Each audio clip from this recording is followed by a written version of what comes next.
think about where the product's going and what it's going to be, while also being down in the weeds in the day-to-day minutia that needs to get done to keep.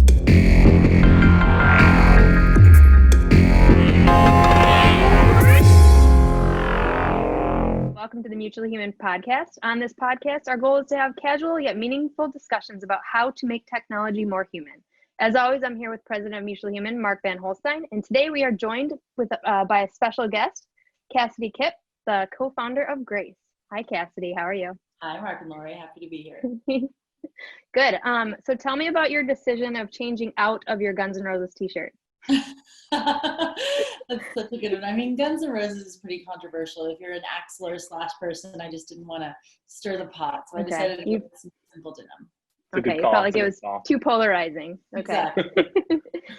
So just to get started, give us a little context about what Grayce is. So think about what's your 30-second elevator speech? We'll get into more details as we go, but just give us an overview of what Grayce is all about. Yeah, so Grayce is a company that helps families support aging loved ones as they age. And I went through this myself when I was taking care of my mom through her sort of final years of life. And I was trying to work a full-time job in San Francisco, flying back and forth between San Francisco and El Paso, Texas, where my mom was. And it was really, really stressful. There were no resources for me. And so as Julia, my co-founder, and I looked around sort of at the landscape, we saw a big opportunity to provide sort of scalable and systematic support for people, because this is a long phase of life. It's not necessarily episodic. It can last many years.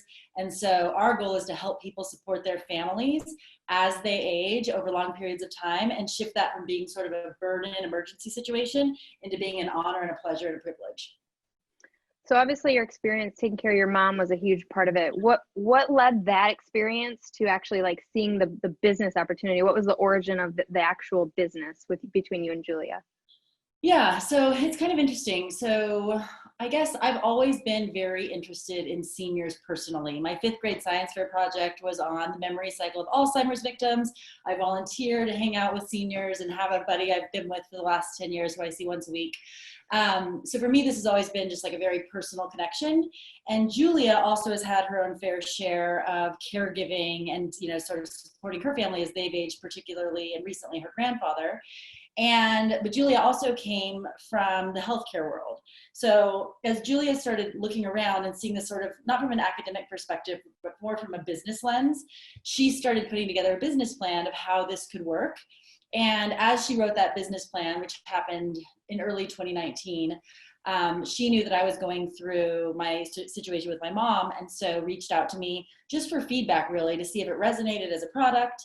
And what began as a 30-minute call evolved into dozens of hours on the phone together and ultimately co-founding. So I think it's a really nice match because I come at it from a very personal perspective, and I can empathize a lot with caregivers. And Julia has this incredible ability to piece together the long-term strategy and really see where this is headed and see the opportunity as it evolves over time. Awesome. What was your 6th grade project? So your 5th grade. Just curious what your next startup will be.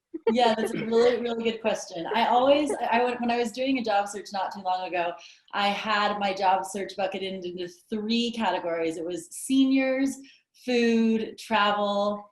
Yeah, I think those are the primary 3. So I finally landed on one in a space that I'm really passionate about.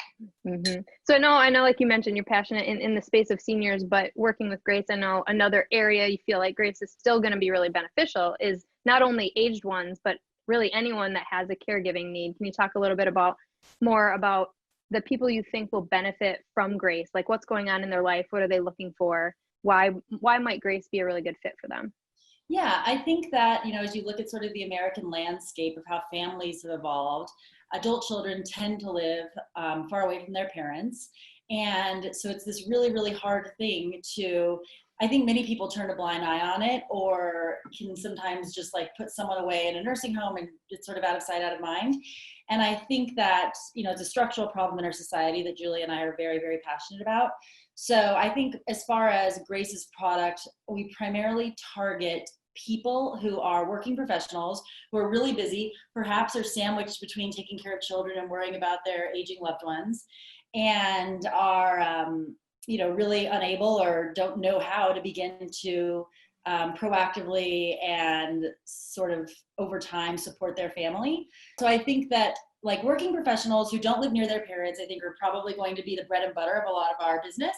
But at the same time, there's lots of opportunities to support other people. You could be an individual supporting yourself. You could be someone supporting an adult sibling or someone in that sort of different states of need and caregiving responsibilities. So we're targeting primarily parents, being realistic, but also there's an opportunity to branch well beyond that. And Kassidee, I know that your sort of like go-to-market strategy for Grayce is really looking at finding some opportunities to partner with employers to help offer Grayce as a service, as a benefit to their teams. Can you talk a little bit about sort of why that path into this market? Yep. So I think there's a few components there. One, as we sort of dug into the data around what employees care about, caregiving is a huge chunk of something that is distracting them and creating employee churn.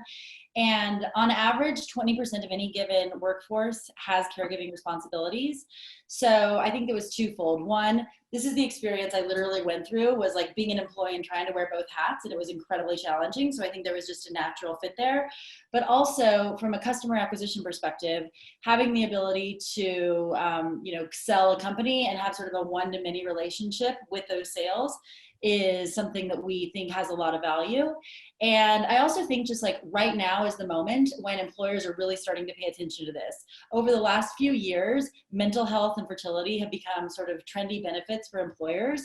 And I think that we're right at the moment in time, especially in the wake of COVID, where employees are thinking more and more about their parents as someone that they're concerned about and want to take care of.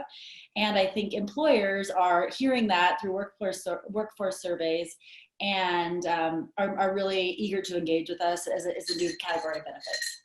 Describe a little bit about how Grayce works in terms of the experts and in the process that somebody would go through if they choose to opt into the benefit that their employer is offering.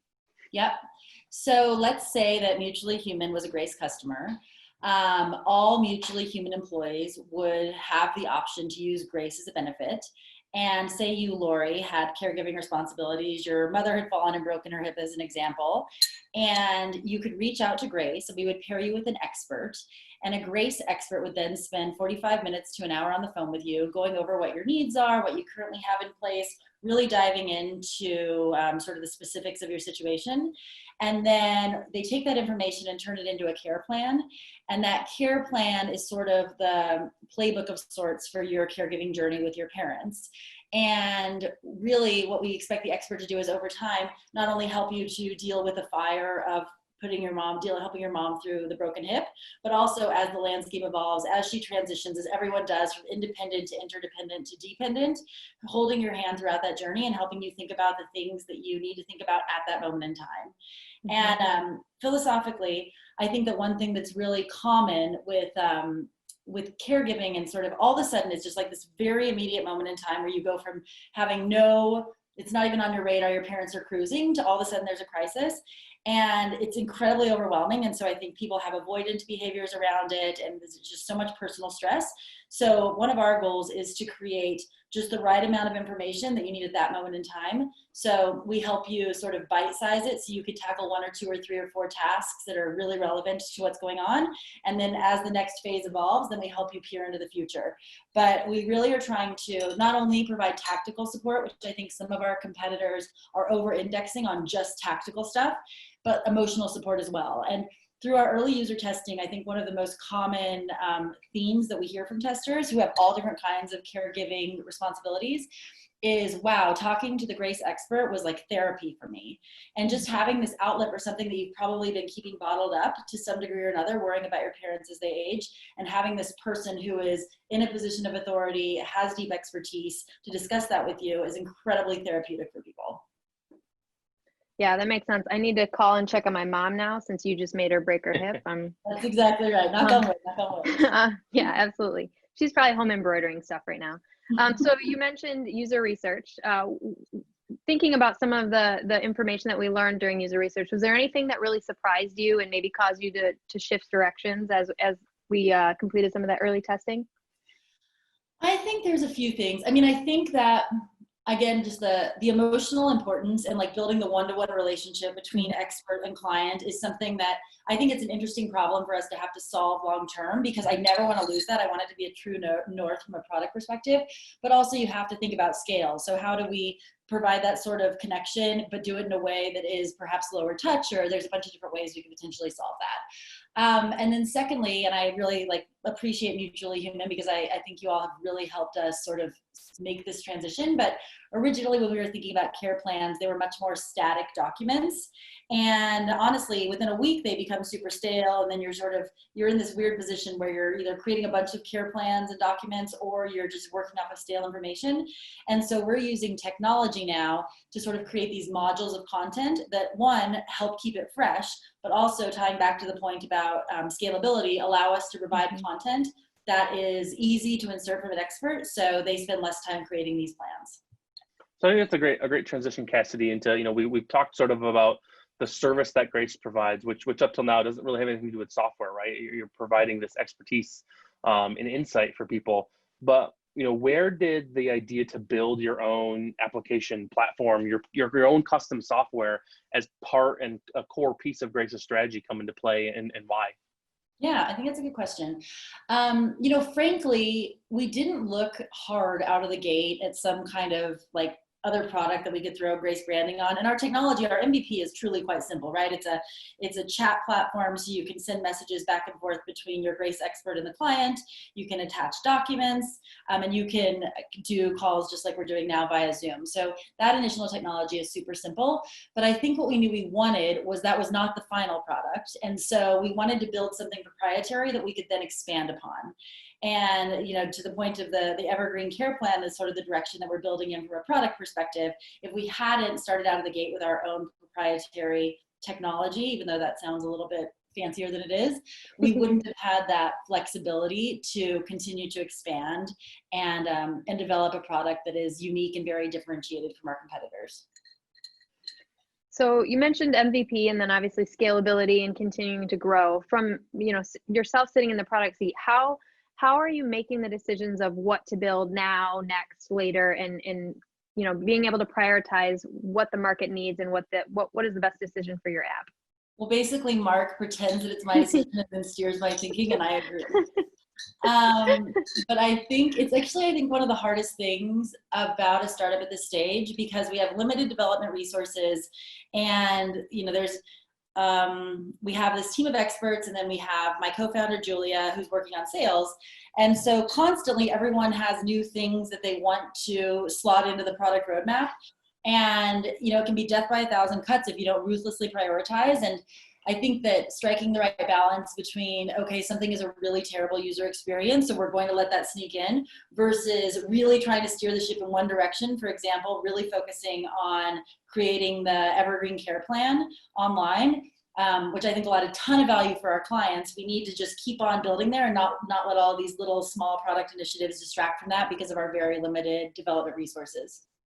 Yeah, I think it's a battle that we often see clients struggle with, is this idea of like, we've got, you know, they always have 10,000 ideas and capacity to do 100 of them. And so it's always this battle of trying to figure out which ones are most important. These all seem useful and important and good. And, you know, at any moment in time, I might answer differently about which one's actually the most important. And depending on who on the team we ask, it matters about which one's more important. And so figuring out how to take sort of input from various stakeholders, co-founders, customers, experts, all sides of this equation, and really figure out what's going to be the best value for us to focus on is really important. And sometimes, even if that's a little bit fuzzy, and even if there's a couple good answers there, you know, picking something and just remaining focused on it, I think is a really powerful thing. I think it's easy for folks to get distracted, bouncing around between a couple different things, and then ultimately not making enough progress on any one that's important. Absolutely. And you guys have been so helpful with that. Like, I think like the one thing that I have clarity around, and something that you helped me really refine my thinking on, is the hierarchy of who I care about in our product.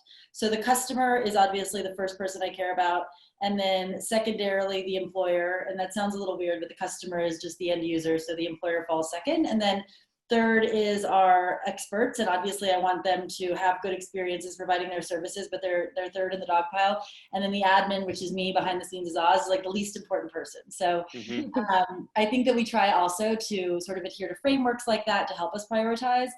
And then really by having Mark and Lori involved, I think that I've been able to refine my thinking around the trade-offs and really thinking downstream. Okay, if we don't do this now, this is the impact, and helping think about what makes sense to pull forward, even if I was more playing checkers than chess at that moment. It's really been helpful to have this extra set of product and design sort of strategy in the conversation. If you were going to give some advice to somebody that was, in your role at a different company, aside from hiring Mutual Human, because obviously that's the best advice you could give them, but aside from that, what advice would you give somebody that was making some of the product decisions that you're making every day? I think that I would tell them, I think that you need to be really comfortable being lean and really hold yourself to that standard, because things just quickly snowball into unnecessary complexity. And I think that like every single product decision you made should be made with the vein of like, what's the least I can do to test this product, to get it out there and then test it. And I think that's probably the number one thing. And honestly, there's a weird tension for me with that enterprise facing product. And so I have a naturally higher bar because we need to really be grown up when we're putting something out there. It needs to be totally legit. And so there's just a little bit of a tension there. So I think that, it's a little, it depends on if you're B2C or if you're B2B or sort of what you're going after. But yeah, I think just really being ruthless in your leanness is important. Yeah, absolutely. So one thing we kind of skipped a little bit, we talked about you and Julia and the relationship and building the company as co-founders. Can you talk to us a little bit about the growth of the team with both development and your relationship with Mutual Human, and how you got from the idea of, we want this company and here's the two of us and we're ready to go, to a full team capable of producing software? Yeah. So I think that it's worth mentioning. So Julie and I are not technical, and we're, co-founders. And so most of the time, or often when you look at co-founding teams in Silicon Valley, one person on the team is technical.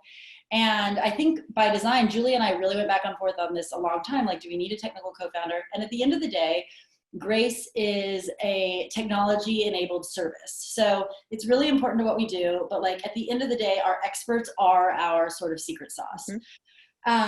So with that in mind, we didn't want to necessarily bring on a CTO or something as a technical co-founder. And we instead decided to hire a developer who I knew from my personal network to build our MVP. And at that moment in time, we identified a need to also have design resources. And we didn't need a full-time designer because that would be crazy to support one developer. So our developer that we brought on knew of Lori. And so I sent Lori a message, and I don't even think I went to your website. I was just like, I need a designer, like, please let this work. And Lori and I jumped on a call, and very immediately it was clear that she was, the way, I'm actually going to fast forward a step. We hired Mutually Human, and we did a kickoff call. And the kickoff call was one of my favorite, I would say, memories of Grayce to date, because I had been sort of in these Google Docs, like laboriously trying to write out all my ideas and tie it together and somehow like breathe life into that. And spending 3 hours on the phone with Mark and Lori was like transformative, because all of these little tiny requirements that I needed to do this, basically through this series of questions that the two of them, you guys just like drove this crazy question asking process, and all I had to do was answer them. And then lo and behold, a few days later, a week later, was when I think our product truly began to take shape, as Lori started, mocking it, and Mark started forcing me to ruthlessly prioritize things. And so it was just this incredible value add. And the other piece is like, I didn't quite understand how Mark was going to fit into the equation, because I'm the product person, like, we're good. And turns out that it has been valuable is not a strong enough word. Like, there's something about having, so Lori, who understands the like UX and can really, really figure out how to take like these ideas and then put pen to paper very quickly, sometimes live, and sketch out what it will look like. And then Mark, who can put on a technical hat or a product hat and really connect the dots. it's just, I think it's accelerated what we're able to deliver immensely and created a lot of efficiency. And even though, sometimes it's hard because everyone's sort of a part-time resource, but I feel like we work at the productivity of like a real team. And yeah, looking back on when we started working together in December, there is not a thing I would change outside of possibly having you guys more involved. Yeah. I still remember the email that you sent was like a little bit cryptic, and I remember not being sure exactly if this was like a real thing. Do you remember this, Mark? And Yes, I do. I am so happy that we connected, because it turned out it's definitely one of our favorite projects right now. Oh, you mentioned one other thing that I wanted to touch on, and Mark, I'm going to throw this question your way, because I think a lot of times we hear something similar to what you said, Kassidee, like, hey, I'm the product owner, like, why do I need a product person? And that's something that's pretty common. Mark, you want to just talk a little bit about the differences of product owner versus product manager, and how those two really can coexist and work together to add a lot of value? Yeah, I think as we've worked with clients, we've found that they always inevitably have a ton of stuff going on, right?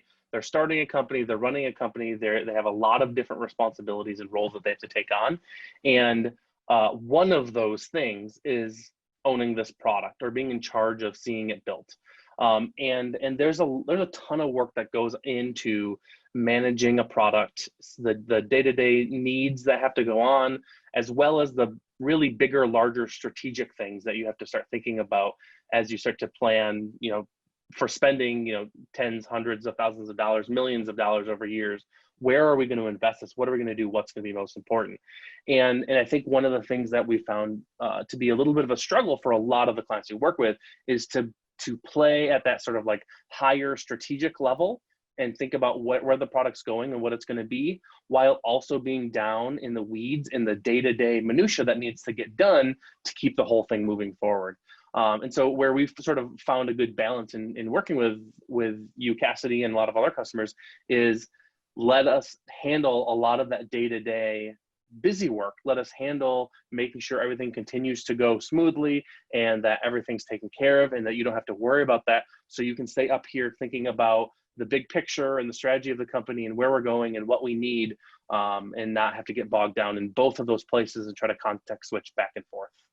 And I think, another thing I see you doing, Mark, from a product standpoint, is providing insight to help make the decisions. Like Kassidee, what you're doing is you're getting input all over the place, right? Like you're talking to Julia after sales calls, you're talking to Mark in the team building software, you're talking to users. So you have all these inputs, and obviously our job is to provide you the best advice and insight we can given the knowledge that we have.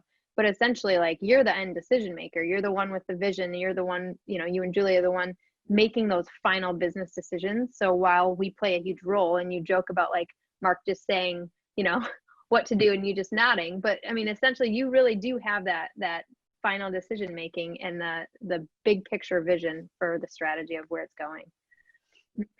Yeah, it's true. And I think that Mark, I think he helps me think about things like, sometimes, we joke around that like I have like my thing that I'm fixated on, and it's sometimes, it's always this like random whatever, but metrics or whatever the case may be. And I think that he helps me get down to the weeds when I need to be in the weeds, but also, it frees me up to have the space to think more strategically and holistically about where the product is headed. So it's really, really valuable. Yeah, one of the other things I often see, and one of the pieces of feedback I hear about sort of us playing this role with our customers is that without this role, and it's kind of hard to see this directly because you don't live out both realities with and without it and see how they both look and can compare them. But were you to do that, I think one of the things I've seen people express is that having this, maybe somewhat extra cost of us helping out on the product side of things actually helps overall to save money, because I'm not spending time spinning my wheels or building things we shouldn't have been building or going off in directions where we shouldn't have been going, and really just wasting time and money in those spaces. We're spending a little bit more time in the sort of thoughtful planning side of things, so it's a little bit more time and a little bit more cost doing that, but that is more than made up for in the clear direction and the lack of sort of like weaving in and out of where we're supposed to actually be headed. Absolutely. And I think that it's kind of like, 1+1 in this instance of having you thinking about it and me thinking about it. It's much greater than 2. So it's like the value is just, a lot more than a junior product person full-time, frankly, with one developer would be underutilized. And so there's like this beauty right now. And I think that we'll have a long-term relationship with Mutually Human. And I'm really curious to see how that evolves, but where you can sort of give us the right sized amount of support for the next probably couple of years, right? Because it's like, until our team is huge and everything is in-house, it's this like amazing flex resource to some degree that allows us not to overhire and have someone on board and underutilized who isn't as good as Mark and Lori. But what has it been like seeing your vision? So, experiencing what you did with your mom and then building this company. And now that you're seeing this vision start to become a reality, what has that experience been like for you? Yeah, it's kind of a good question for me because I went to fancy college and fancy business school and did all the things, and I never really found my groove professionally. And I've always I have a Google folder from probably when I was 22 years old in my Gmail that's like startup ideas, and then there's like 20 folders under it. I've always wanted to start something, and I've tried a few times and nothing was the right thing. And over the last 2 years, sort of before Grayce came into being, I was working, but I was also just so focused on taking care of my mom. So I would say my career was sort of in this like back burnery position in my mind. And I think I was probably like, oh, well, like I tried, and I don't know if my career is ever going to be what I wanted it to be. And really the week my mom passed away was the week that Julia reached out to me. So in some ways this feels just like this super, like I was literally in my mom's hospital room when Julia called me. And so it felt like this super sort of, whatever stroke of luck. Meant to be. And now the funny thing is like, if you told me 2 years ago that I would be building a company focused on elder care and super happy doing it and like very, very passionate about it, I don't know if I would have believed you, but like there is literally nothing in the world I would rather be doing right now. And I have so much optimism about where Grayce is headed. And I feel like there is, I don't know what the opposite of dissonance is. I suppose it's harmony, but like between my personal values and my personal interests and my professional desires. So really for the first time ever in my professional career, I have felt like I'm doing the right thing. That's awesome. Yeah. Mark, any final questions? Cassie, any final thoughts? I think we've covered it. All right, Cassie, we really appreciate you joining us today. We get to chat a lot during the week, but we don't get to chat as formal as this. So it was fun. I learned a few things hearing you voice some of the answers to the questions, and thank you. Great. Thank you guys so much. It was such a pleasure. Thanks, Kassidee.